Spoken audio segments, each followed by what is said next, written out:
Hello, and welcome to 3-Pack Reviews. My name is Sander, and today we'll be looking at 3 different yet similar indie games. The point being that these games are easily playable in one sitting. So they're short-ish games. And sometimes there is a red thread going through it. So yeah, I guess we'll get right into our first game.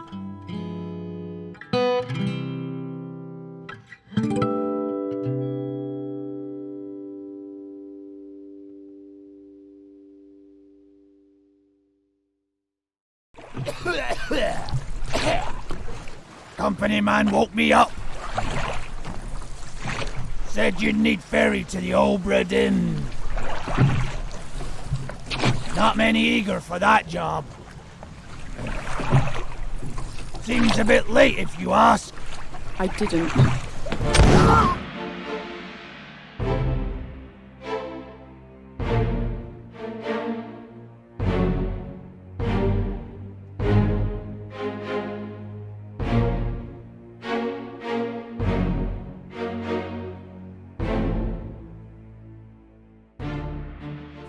Return of the Obra Dinn is a game by the same guy who brought us the critically acclaimed Papers, Please.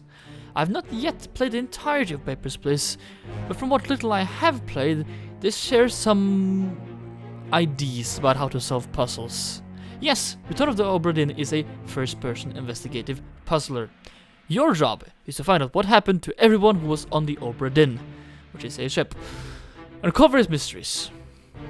I initially had some troubles with the game, as it gave me a massive headache when I tried to play it. Once I found the right settings though, and I was good to go. I recommend the game set to sharp, with no shrink, and find a color mode that works for you. I ended up using LCD screen. It was best for my eyes, but your experience may differ. Equipped with a book and some basic information written by one of the few survivors, and a compass that by pointing it towards corpses let you see the last seconds before the person dies. You will slowly unravel the mystery that happened upon this ship. Obra Dinn does not hold your hand at all. It at one point blatantly tells you that you will have to guess at certain aspects of the story. You will have to, through listening to accents, looking at pictures, looking at cloth, and where people were at what time, figure out who died, how they died, and if anyone else was involved in the death of that person. Certain characters require understanding other people's deaths for their death to make sense. Unraveling the mystery is incredibly satisfying, and seeing small details and suddenly realizing its importance to the story gives you a rush of energy, like finally solving that Rubik's Cube you've been chewing on for several months. However, there are aspects around a couple of characters and mechanics that are so hard to notice with the graphics that I ended up having to look up how to solve them. Also, the stylish low-bit font is hard to read at times, especially if you're dyslexic like me, where at certain points missed very key information.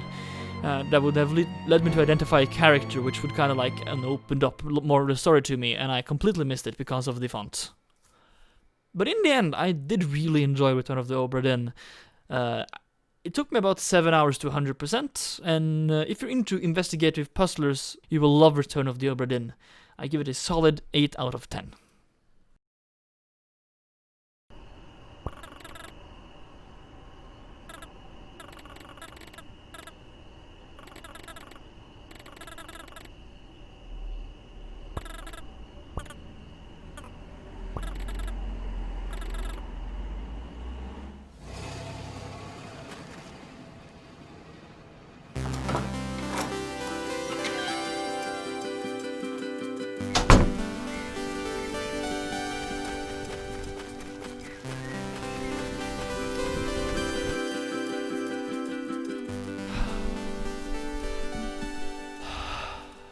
I'm just taking a breather, you know, because I'm about to talk about a short hike.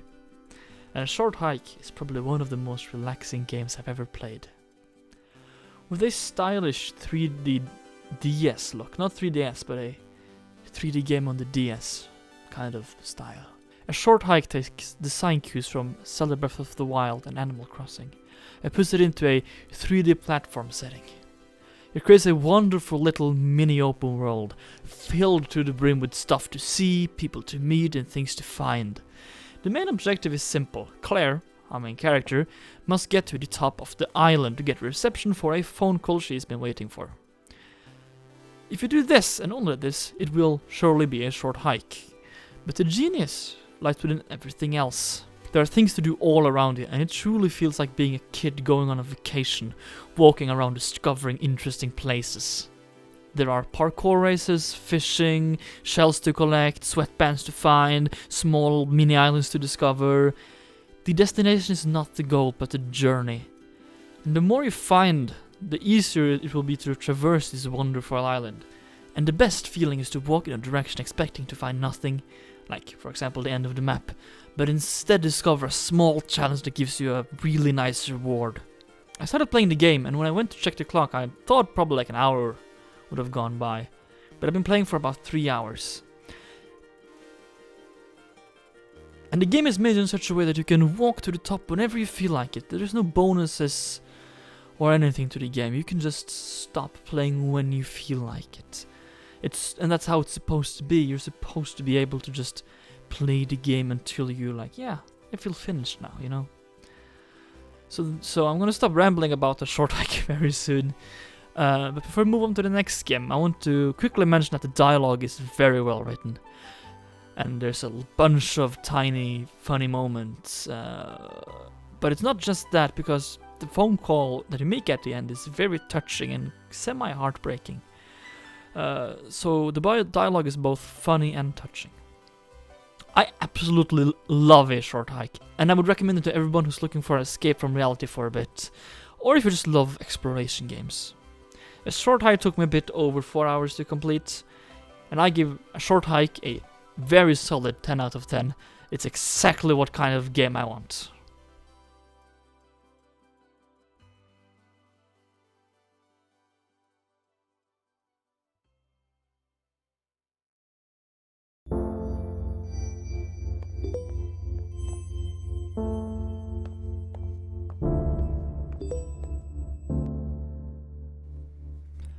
And finally, we have a Mortician's Tale.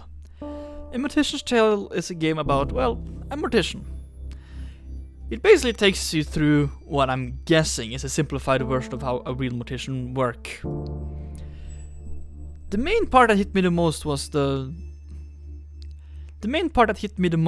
couple of small side stories, and actually the main story, which is pushed a lot to the side to focus on the mortician parts. The main story is about the Mortician company being in financial trouble and the choices that leading to changes in that family-owned business. And there's also a bunch of small stories about each of the people and the families surrounding the person and people you work on. However, what really holds this game back is the very rough art style, especially in the 3D segments where they try to translate the 2D images, which work okay. Very poorly. It looks like, I mean, I'm guessing this game is not made by someone who's made a lot of games before. It at least doesn't look like that. And also the gameplay. As it is impossible to fail or do anything wrong within the game. Every single step through the game handholds you the entire time. Which there's nothing wrong about a easier game, but they explain the same thing over and over, and it's impossible to make mistakes. I know this makes the game drag a bit, and it feels like double the length of how long it actually is. But what really hits, like the smaller stories and the overarching story is wonderful, and I had a tear in my eye at the end of the game, but it really did take some really janky gameplay to get there. If you know nothing about Mortician stuff, like me, the information you're given is very interesting, and with a little emotional edge, it holds your attention, at least if you're interested in it. I find the game fine, and the ending good, but the technical mistakes, I haven't even mentioned the horrible hitboxes, really dragged the game down, so I give this one a 6 out of 10.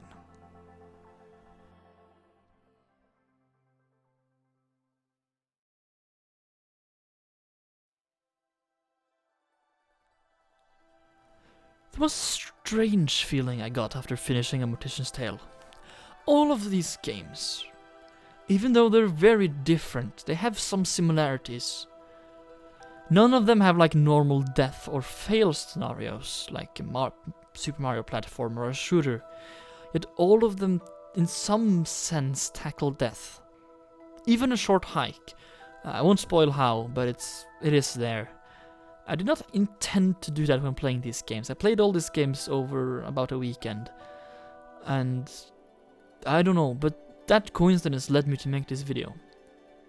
I guess that death is a pretty easy thing for us humans to relate to, especially in these times. So if you like us to, I guess death is a thing that's easy for us to relate, for us humans to relate to, you know. Especially in these times, like if someone died, there's always a question about how they died. I think it's a very natural human thing, and what led to that death, and what happened after we die. Death is constant. Remember death.